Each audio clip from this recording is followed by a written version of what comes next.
Hello, welcome to all. तो कल हमने जो था वो जीडीपी के कुछ क्वेश्चंस किए थे। आ, कुछ टॉपिक एक किया था हमने जीडीपी का, और उससे रिलेटेड कुछ थोड़े बहुत क्वेश्चंस भी किए थे। बट उस टॉपिक से रिलेटेड जो हमारे आज कम्प्लीटली हम मैक्सिमम क्वेश्चन जो है वो उससे रिलेटेड ही करेंगे। तो देखेंगे आप कि कितने क्वेश्चन जो है वो आप कर पाते हैं।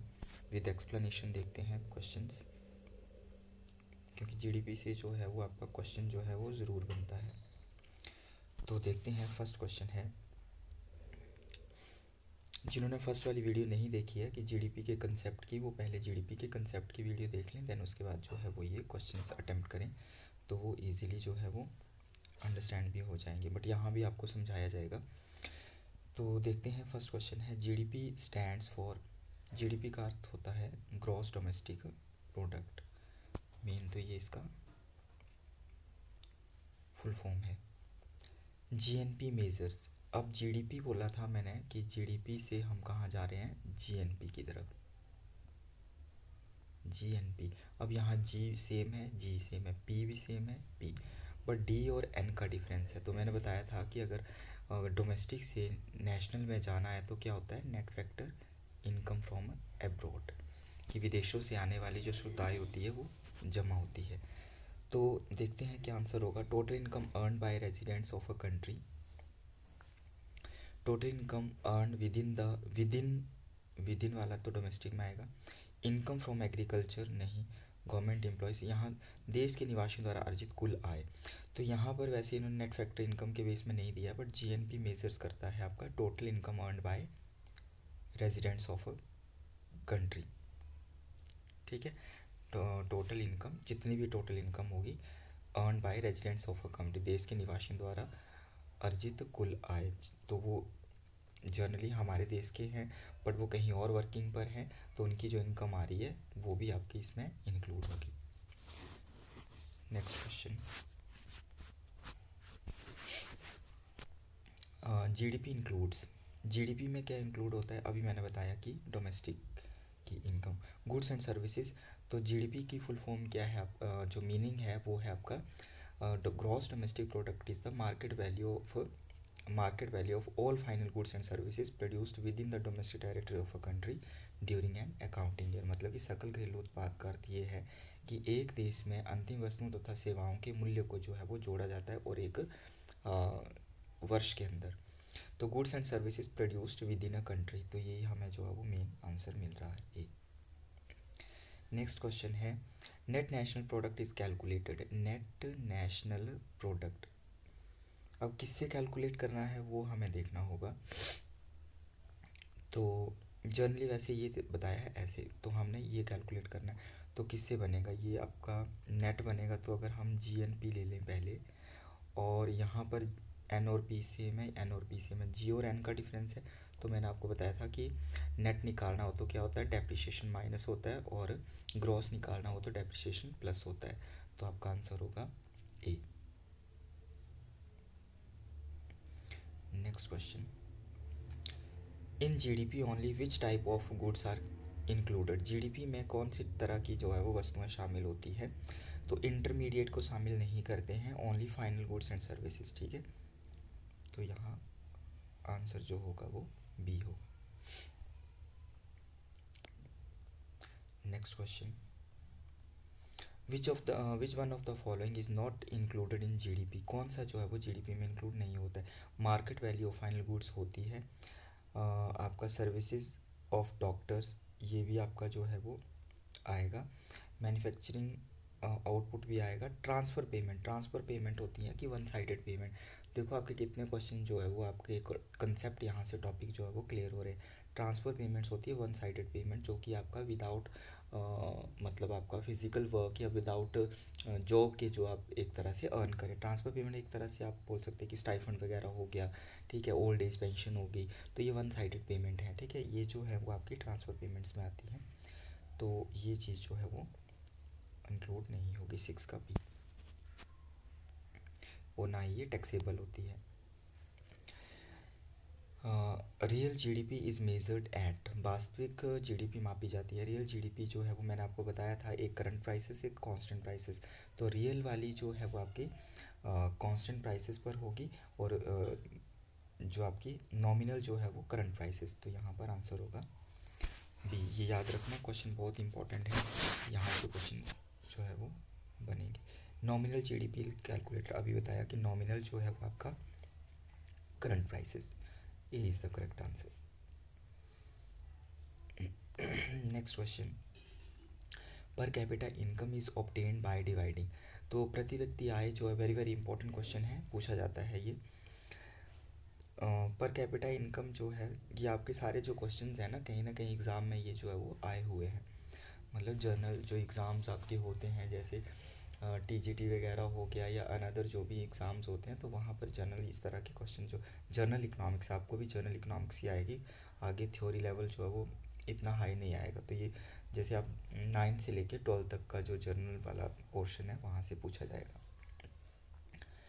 तो यहाँ पर कैपिटा इनकम कैसे आती है कि यहाँ ये होती है आपकी total income divided by total population. Total income का मतलब यहाँ ये है कि national income divided by population, total income divided by population. A is the correct answer. Next question है, human development index indices, human HDI में कौन करता है ये? UNDP, United Nation development program. और इसमें आता क्या है, क्या क्या आता है इसमें? वेरी वेरी इंपॉर्टेंट क्वेश्चन है। इनकम आती है, एजुकेशनल अटेनमेंट एंड हेल्थ, तो इसका होगा ए।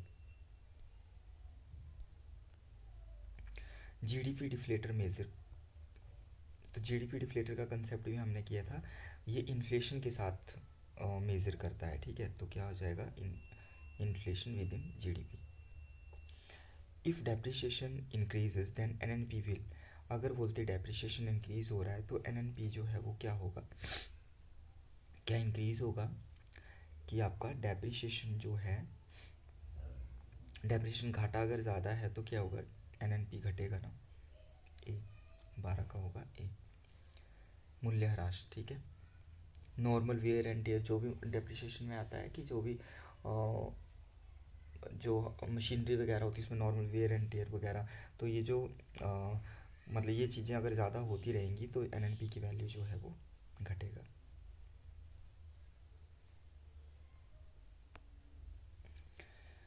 Which of the following is an indicator of economic growth, इनमें से कौन सा जो है वो इकोनॉमिक ग्रोथ का इंडिकेटर है? डिक्रीज इन एम्प्लॉयमेंट तो होगा नहीं, फॉल इन प्रोडक्शन भी नहीं होगा, पॉवर्टी में राइज करेंगे तब भी नहीं होगा, increase in GDP. Next question, the difference between GNP and GDP is, GNP और जीडीपी के बीच का अंतर क्या होता है? तो दोनों को पहले आपने क्या करना है, लिख लेना है, जीएनपी जीडीपी। फिर देखना है कि इनमें सेम क्या है, प्रोडक्ट प्रोडक्ट कट हो गया, ये सेम है, ठीक है। ग्रोस ग्रोस सेम है। अब हमारे पास बची दो चीज़ें, नेट और डोमेस्टिक। तो नेट से डोमेस्टिक जाना है तो आपका क्या होगा, नेट सॉरी नेशनल और डोमेस्टिक, नेट नहीं नेशनल। तो डोमेस्टिक से नेशनल मैंने बताया कि था कि net factor income from abroad plus होगी, और यहाँ पर क्या हो जाएगा, net factor income from abroad minus हो जाएगी, डोमेस्टिक की तरफ जाना है। तो डिफरेंस बिटवीन, या यहाँ से यहाँ जाओ, ये डायरेक्ट इन्होंने पूछा है कि कैलकुलेशन की नहीं पूछा है कि कौन सा कैलकुलेट कर रहे हैं, बट इन्होंने डिफरेंस पूछा है, तो डिफरेंस हमारा होता है net factor income from abroad का। बट मैंने आपको ये भी बता दिया, और यहाँ से यहाँ जाएंगे तो फिर वो प्लस होगा, डोमेस्टिक से नेशनल जाएंगे प्लस होगा, नेशनल से डोमेस्टिक जाएंगे माइनस होगा। वेरी वेरी इंपॉर्टेंट क्वेश्चन, ये इंपॉर्टेंट है सारे।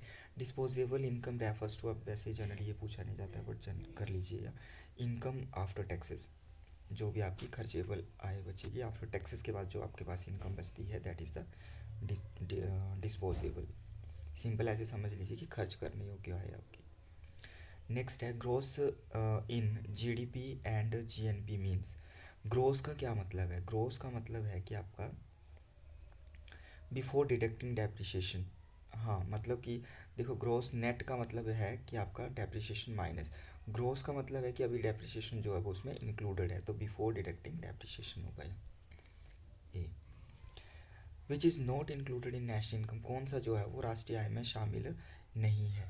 तो राष्ट्रीय आय में शामिल जो है वो रेंट वेज इंटरेस्ट, सिंपल से समझ लीजिए, rent wage interest and profit. और ये किसकी इनकम है? ये लैंड लेबर कैपिटल एंटरप्रेन्योर का income, rent interest wage, land labour, rent, wage, interest आएगा यहाँ, और ये प्रॉफिट। ठीक है, तो देख लीजिए रेंट है, प्रॉफिट है, वेज है, पेंशन नहीं है, तो 17 का हो जाएगा B. Next question, GNP at market price minus indirect taxes plus subsidies. ध्यान से करना है ये वाला क्वेश्चन। तो क्या होगा इसका, देखो क्या बताया था मैंने कि फैक्टर कॉस्ट पर होगा, बट माइनस हो रहा है indirect taxes plus subsidies, subsidies plus हो रही है, इनडायरेक्ट टैक्सेस जो है वो माइनस हो रहे हैं। तो इसका मतलब आएगा आपका G N P factor cost आएगा। तो ढूंढ लीजिए कहाँ पे है G N P at factor cost. Simple सा क्या बताया था कि ग्रॉस नेशनल, मतलब कि देखो ये है G N P market price, ठीक है, और हमने कैलकुलेट करना है फैक्टर कॉस्ट पर। तो अगर हम यहाँ से माइनस इनडायरेक्ट टैक्सेस करेंगे और प्लस सब्सिडीज़ करेंगे तो हमारा बन जाएगा G N P at factor cost. Clear, तो इस तरह से, या फिर आपका अगर इसको हम इकट्ठा देखें तो माइनस क्या होगा, एन आई टी। ठीक है, तो एन आई टी जो है वो फैक्टर कॉस्ट में माइनस होगा और मार्केट प्राइस में प्लस होगा। Next question, if GDP increases but population grows faster, per capita income will। यदि जीडीपी बढ़े पर जनसंख्या तेजी से बढ़े तो प्रति व्यक्ति आय क्या होगी। अब जीडीपी बढ़ रहा है बट जनसंख्या भी तेजी से जो है वो बढ़ रही है, तो आय जो है वो इंक्रीज नहीं होगी, decrease. If GDP increases but population grows faster, मतलब कि जीडीपी से ग्रेटर ज़्यादा हो रही है तो फिर डिक्रीज होगा। रिमेन कांस्टेंट हम बोल सकते थे इक्वल में, बट यहाँ डिक्रीज। तो नेक्स्ट है, human national product conceptually focuses on, economic and human welfare आएगा इसका। ठीक है, human national product conceptually focus on करता है, ओनली कैपिटल तो हटा देना है, इंडस्ट्रियल ग्रोथ ओनली, मॉनेटरी यहाँ पर बेस्ट है, economic and human welfare. I hope आपको जो है वो क्वेश्चंस अंडरस्टैंड हो गए होंगे। तो इसी तरह से आप प्रिपरेशन करते रहिए, आपके जो है वो इकोनॉमिक्स के जितने भी 15 से 20-25 क्वेश्चंस आते हैं, कई बार 30-30 क्वेश्चंस भी हो जाते हैं, क्योंकि विद आपका मतलब कॉमर्स के भी कुछ क्वेश्चंस रहते हैं तो वो भी हम कुछ लेके आएंगे, बट अकेले इकोनॉमिक्स के 15 क्वेश्चंस तो वो रहते ही हैं। बाकी जर्नल पार्ट में भी आपका जहाँ पर सोशल साइंसेस के साथ आता है तो वहाँ 4 पार्ट आते हैं, पॉलिटिकल साइंस आपका हो गया, एंड हिस्ट्री हो गया, ज्योग्राफी एंड इकोनॉमिक्स, तो वहाँ भी इस तरह के क्वेश्चन जो है वो बनते हैं। तो आई होप आपको जॉब अंडरस्टैंड हो गया होगा। बाकी जो भी चैनल पे नए होंगे वो सब्सक्राइब कर लेंगे। Thanks for watching, thank you.